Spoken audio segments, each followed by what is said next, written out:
Hai guys, selamat datang di channel ini. Di sini gue mau ngebawain lagi cerita horor gitu. Buat kalian yang suka dengan cerita horor, bisa dong kalian subscribe channel ini supaya gue bisa semangat bikin konten lagi, guys.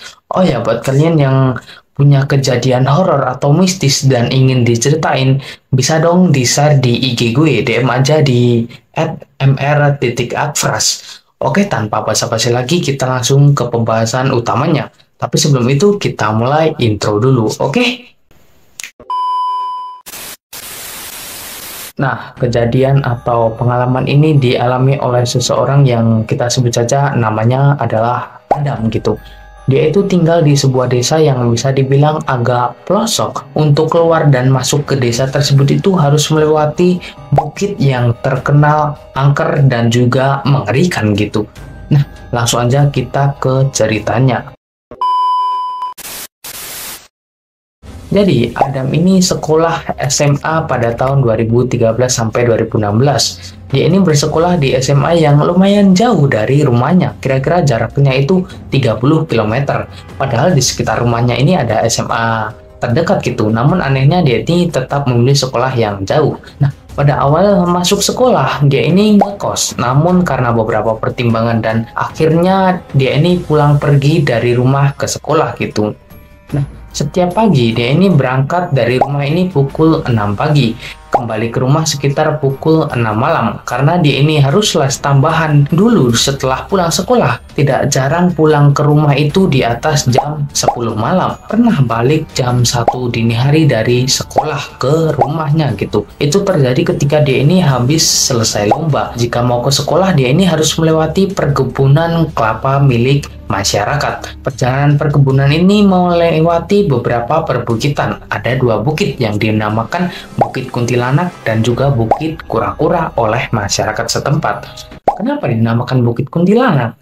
Karena masyarakat ini sering melihat kuntilanak nongkrong di atas pohon durian di sebelah jalan yang tinggi. Kepercayaan masyarakat, jika suara kuntilanak ini terasa keras, maka kuntilanaknya ini jauh.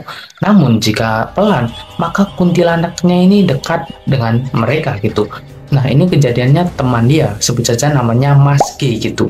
Dia ini berniat melewati Bukit Kuntilanak karena mau malam mingguan dengan pacarnya.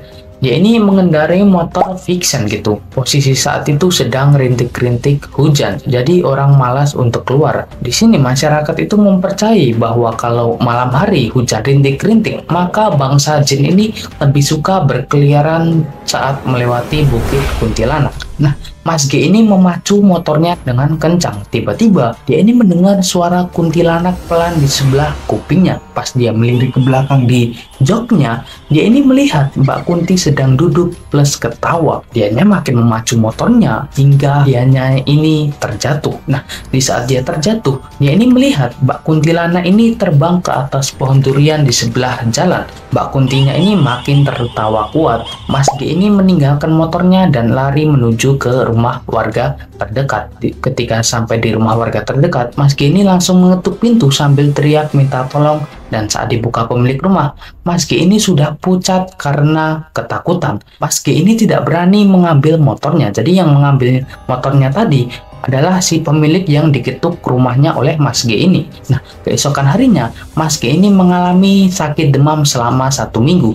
Dan sejak saat itu, dia ini tidak pernah berani melewati Bukit Kuntilanak kalau sendirian, terutama malam hari. Nah, setelah melewati Bukit Kuntilanak, kita itu harus melewati satu bukit lagi yang lebih seram, yaitu Bukit Kura-Kura. Di Bukit Kura-Kura ini, orang sering melihat pocong melayang dan genderuwo. Ini yang mengalaminya adalah dia sendiri gitu, Mas Adam ini sendiri gitu. Saat itu ia melewati Bukit Kura-Kura ini pukul 1 dini hari. Karena saat itu dia ini baru selesai habis lomba di ibu kota kabupaten gitu. Dia ini mengendarai motor Revo. Nah, Bukit Kura-Kura ini kalau hujan jalannya licin sehingga tidak bisa membalap saat itu gitu. Jalanan masih basah sehingga baru selesai hujan. Dia ini sudah was-was saat mau melewati jalanan tersebut. Nah, pas dia sedang asik pelan-pelan karena jalannya licin dan takut terjatuh, tiba-tiba dia ini melihat sekilas di depannya ada bayangan putih berdiri di tengah jalan atas bukit. Dia ini sudah deg-degan plus takut setengah mati. Mas Adam ini mencoba positive thinking. Mungkin aja itu hanya perasaan dia saja gitu. Pas sampai di atas bukit, alhamdulillahnya tidak terjadi apa-apa. Namun anehnya pas dia mau menuruni bukit kura-kura, motornya ini terasa lebih berat. Yang biasanya dia ini masuk gigi 3 udah cukup, tiba-tiba motornya ini agak berat gitu, sehingga dia ini masuk di gigi 2. Dia ini udah khawatir ada yang menumpang di belakang jok motornya. Ketika dilirik ke belakang, alhamdulillahnya tidak ada apa-apa. Jadi dia pikir itu cuma perasaannya doang gitu.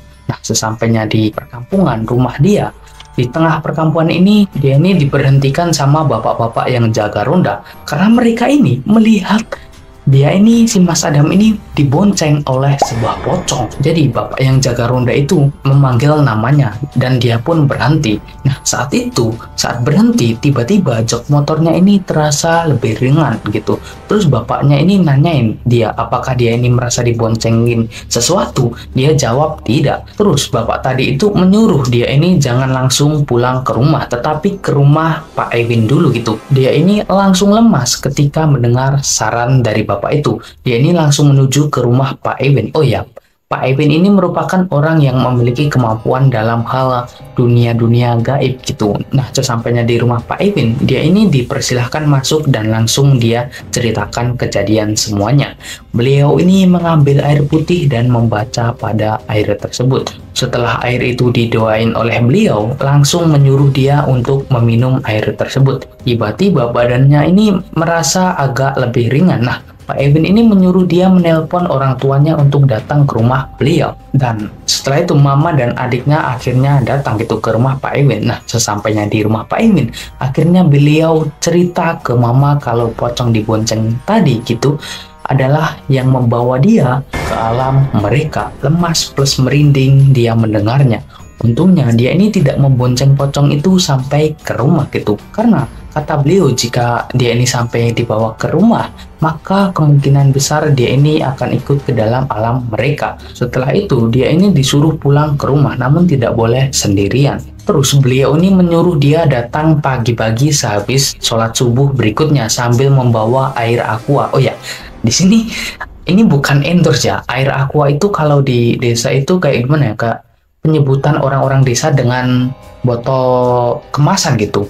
Nggak tahu sih, kayak misal air mineral, orang-orang itu nyebutnya air aqua. Jadi ini kayak gimana, kayak sebenarnya botol kemasan minuman aja gitu, bukan aqua itu gitu.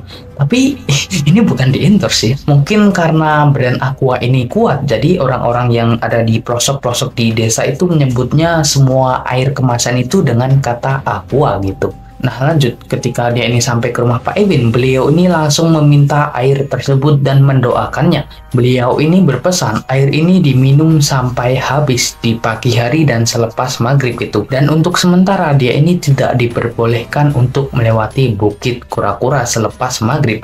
Jika mau melewati harus ditemani dan nggak boleh sendirian. Nah guys, kisah ini cukup buat gue merinding gitu. Bayangin guys, kalian naik motor terus ada setan di jok belakang kalian gitu. Atau kalian ini diboncengin setan gitu. Kalau gue di posisi itu pasti gue ketakutan parah gitu. Merinding parah gitu. Oke, cukup sekian aja dari gue. Jangan lupa kalian untuk subscribe channel ini guys, biar gue bisa semangat bikin konten berikutnya gitu. Dan say goodbye.